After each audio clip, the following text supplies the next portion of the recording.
ज़ीनिया को तलाक मिलने के बावजूद भी अक्ल नहीं आई। वो अभी भी शहराम से उतनी ही शिद्दत से मोहब्बत करती है जितनी पहले दिन से करती थी। इसलिए ज़ीनिया अपनी माँ से कहती है, मॉम अच्छा ही हुआ दानिश ने मुझे तलाक दे दी। वो मुझे सिर्फ ज़हनी अजियत देता था।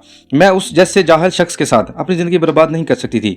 इस पर सीरत कहती है, ज़ीनिया ये तुम क्या कह रही हो? तुम्हें पता भी है लोग अब तुम्हारे बारे में क्या बातें कर रहेंगे। सब यही कहेंगे कि तुम में ही कोई कमी है जो तुम अपनी शादीशुदा ज़िंदगी नहीं निभा सकी। ज़ीनिया जवाब देती है, मुझे लोगों की कोई परवाह नहीं, मैं तो सिर्फ शहराम के साथ अपनी ज़िंदगी गुजारना चाहती हूँ। ये सुनकर सीरत कहती है, ज़ीनिया तुम्हें क्या हो गया है? तुम्हारे सर से अभी तक शहराम का भूत नहीं उतरा। ज़ीनिया कहती है, मॉम शहराम का भूत मेरे सर से अभी कभी भी नहीं उतर सकता। मैं दोबारा शहराम से शादी करूंगी। मैं उसके दिल में अपनी मोहब्बत फिर से जगाऊंगी। मुझे पूरा यकीन है कि शहराम आज भी कहीं ना कहीं मुझसे मोहब्बत करता है। सीरत हैरानी से कहती है, ज़ीनिया क्या तुम पागल हो गई हो? वो अब किसी और का शोहर है, वो फयाल का शोहर है और अब तो बाप भी बनने वाला है। ज़ीनिया मुस्कुरा कर कहती है, बाप बनने वाला है ना, बाप बना तो नहीं। मैं शहराम को मना लूंगी और वो मुझसे शादी करने पर राजी हो जाएगा।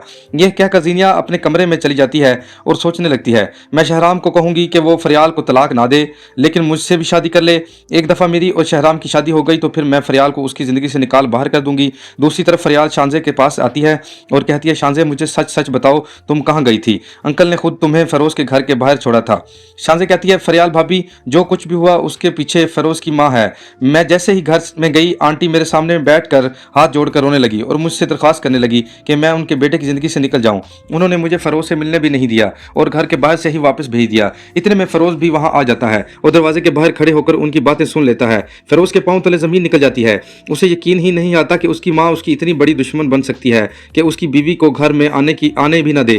फ़रोज़ फैसला कर लेता है कि अब वो शांजे को लेकर किसी और घर में शिफ्ट हो जाएगा और अपनी माँ के साथ नहीं रहेगा। फरियाल शांजे को तसल्ली देते हुए कहती है, शांजे हम अब तुम्हारे साथ हैं। अगर तुम फ़रोज़ के साथ ज़िंदगी नहीं गुजारना चाहती तो हम तुम्हें फोर्स नहीं करेंगे। इंसान को उस शख्स के साथ रहना चाहिए जो उसकी हिफाजत कर सके। फ़रोज़ तुम्हें प्रोटेक्ट नहीं कर पा रहा, वो अपनी माँ के सामने बेबस है। तुम आराम से सोच लो, अगर तुम कहोगी तो हम फ़रोज़ से बात करेंगे। शांजे कहती है, नहीं भाभी, मैं नहीं चाहती कि फ़रोज़ के दिल में ये बात आए कि मैं उसकी माँ की शिकायत कर रही हूँ या उनके साथ नहीं रहना चाहती। ये बात सुनकर फ़रोज़ की आंखों में आंसू आ जाते हैं। ये उसे एहसास होता है कि शांजे उसकी माँ की कितनी इज्जत करती है, लेकिन उसकी माँ ही शांजे को उसकी ज़िंदगी से निकालने पर तुली हुई है। फरियाल शांजे को रेस्ट करने का कहकर शहराम के पास आती है। शहराम पूछता है, क्या तुम्हें शांजे से बात की?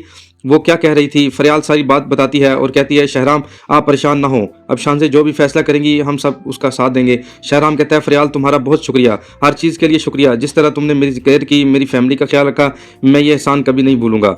फरियाल मुस्कुरा कर कहती है, शहराम आप कैसी बातें कर रहे हैं? ये फैमिली सिर्फ आपकी नहीं हमारी फैमिली है। हम दोनों मियाँ बीवी हैं और ज़िंदगी का पहिया हम दोनों ने चलाना है। मैं आपके साथ बहुत खुश हूँ। आपने मुझे एहसास दिलाया है कि मैं कितनी मजबूत हूँ। ये सुनकर शहराम मुस्कुरा देता है और कहता है, फरियाल तुमसे शादी करना मेरी ज़िंदगी का सबसे अच्छा फैसला था। तो दोस्तों आपके ख्याल में क्या ज़ीनिया एक बार फिर शहराम को अप्रोच करने की कोशिश करेगी? अपनी राय कमेंट्स में ज़रूर दें।